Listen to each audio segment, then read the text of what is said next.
Dasal pananalig sa Panginoon sa bawat hamon ng buhay dito masusubukan ang lakas ni Vince Haro sa ahon kung ano ang kanyang maintain rito dahil marami ang dayo rito Pasig, Iloilo, siyempre Guimaras, marami dito magkakabakbakan, Cebu at Nathaniel Aquino. Itong magandang ahon na gold medalist ng Batang Pinoy. Mapapalaban siya dito sa mga taga Cebu si James.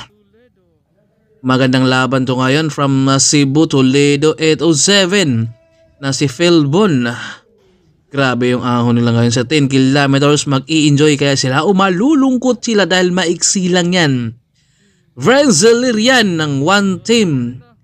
Iloilo, grabe ang abangan natin ngayon dahil gold medalist kakayanin ang talunin ngayon sa ahon si Nathaniel Aquino at Vrenzel yan ng one team Iloilo. Matindi yung maintain niya rito 32 kps rin yung kanyang maintain. Siyempre dito na nag-i-ensayo rin dahil bago ka sumabak dito may mga nakapagruta na rin dito kagaya sa mga team Go for Gold.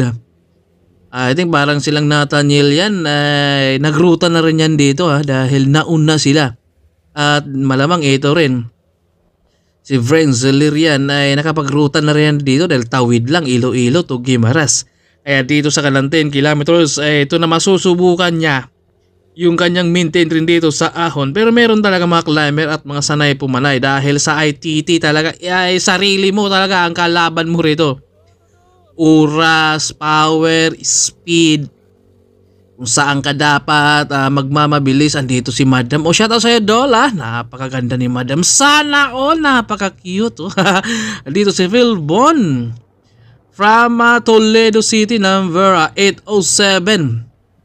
Palaban siya dito kaya Nathaniel ng Batang Pinoy gold medalist at naka-giant. Mabigat din yung maintain 28 to 29 na. Ito grabe Kung magasulit din yung kanyang sipa rito pero sa ahon talaga sila. Doon sila bumabagal. Ito 35 kumakarga naman muli rito. Dahil dito napakahirap talaga kapag ITT na ang karera na dahil hindi natin to madalas nakikita sa loob ng karera kundi criterium at saka road race. Pero pagdating na sa ITT doon naman sila mahihirapan dahil wala kang kapalitan sa loob mo dyan. Kailangan meron kang ensayo rin dito na hindi ka talaga basta sasabak lang para ma-practice mo rin dahil kapag ikaw sanay sa criterium sa road race plus isabak ka kaagad rito mahirapan ka dahil maninibago ka, maghahanap ka ng Franco dyan at nandito si James from Toledo City. Parang ramdam na niya yung ahon dito sa may Guimaras na nahihirapan siya. Bakit kaya? Pagbalik natin doon, patagin na natin yan sa susunod Hirap talaga umahon rin dito lalo na kapag hindi ka talaga climber at sanay ka sa patag tapos 10 kilometers yung ITT nyo. Doon ka naman talaga malulungkot na kakaiba talaga. Dahil sa oras ang kalaban mo, sarili mo kapag hindi ka sumipa dyan. Talagang lalayo yung oras mo. Kailangan na matatansya mo rin kung gaano kalayo. At Nathaniel Aquino sa kanilang ITT at 25 points kaya maganda to. Sa kanilang road race naman ay 40. Abangan natin kung sino ang mag-base time sa kanila dahil Nathaniel Matulin 42. KPS dito kaya napakahirap talunin to dahil ito yung mga match up nila Marvin Mandak, Villaseñor. Siyempre dahil malayo talagang Guimaras kaya ito ay medyo nahirapan din yung iba na pumunta gawa ng yung panahon pa natin. Medyo may nagbabanta na naman lagi ang bagyo, ulan. Parang hindi natatapos yung ulan ngayon Siguro dahil magdi-December na. Sana bigyan naman tayo ng magandang panahon kaya dito. Maraming salamat Lord dahil nabigyan tayo ng magandang panahon at napakatulin yung maintain rito ni Nathaniel Aquino from Pasig. Napakatulin Grabe yung gear niya dito. Talagang hindi pa nakasagad yan. At nasa harap din si Vince Haro parang tutuhugin kaya o iiwan. Vince Haro ramdam niya dito na nasa likod na si Nathaniel. Pinailang na siya dito Sinasabi niya dito na si Nathaniel nasa likod kaya naiilang na ako. Pero sinusubukan pa rin dito ni Vince Haro na hindi talaga siya tutuhugin ni Nathaniel dahil kapag tinuhog siya malamang lamang na kaagad. Si Nathaniel, grabe, pati truck tinuhog ni Nathaniel rito sa kanyang ITT. Oh. Grabe talaga umahon nito. Si Nathaniel, kaya zone na hindi malayo talaga na makapasok yan sa magiging pro cyclist. Dahil bata rin to ni Tatay Toks. Lahat naman talaga sila nag-insayo para sa pangarap. Para sa national na mapabilang at saka national team rin ito. Dahil lumaro na rin to. At ito, grabe yung cambio niya dito. At syempre pagdating naman sa maintain, baka hirap din yung kanyang ginagawa rito dahil climber rito. Kaya niya mag-maintain talaga ng mataas na speed.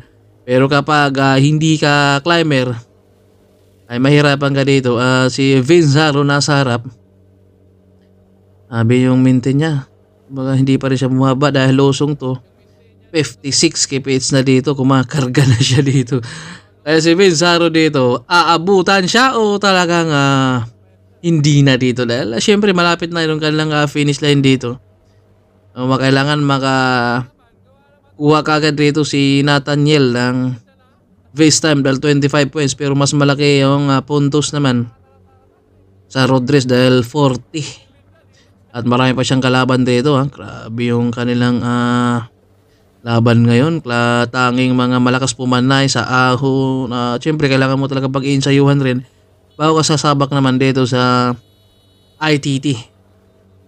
Kunti na lang abutan rito si Vince Haro at matindi pa rin 56 dahil kailangan na talagang kargahan rin dito si Nathaniel dahil para mababa yung kanyang oras dito dahil sa ahon kanina talagang walang kahirap-hirap rin si Nathaniel.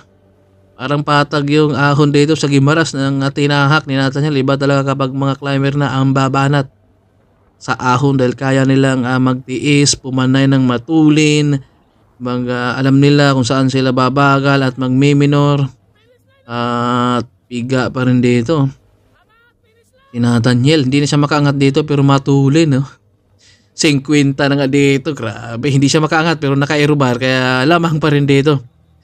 Si Nathaniel tutuhugin kaya at malapit na silang tumawid sa finish line at hindi tinuhog pero si Nathaniel Aquino ang nag-face time rito at pangalawa si Kim. Grabe yung kanang laban, napakabigat yung ahon pero pinatag ni Nathaniel ang Guimaras Island. Ang ganda nung kanang laban.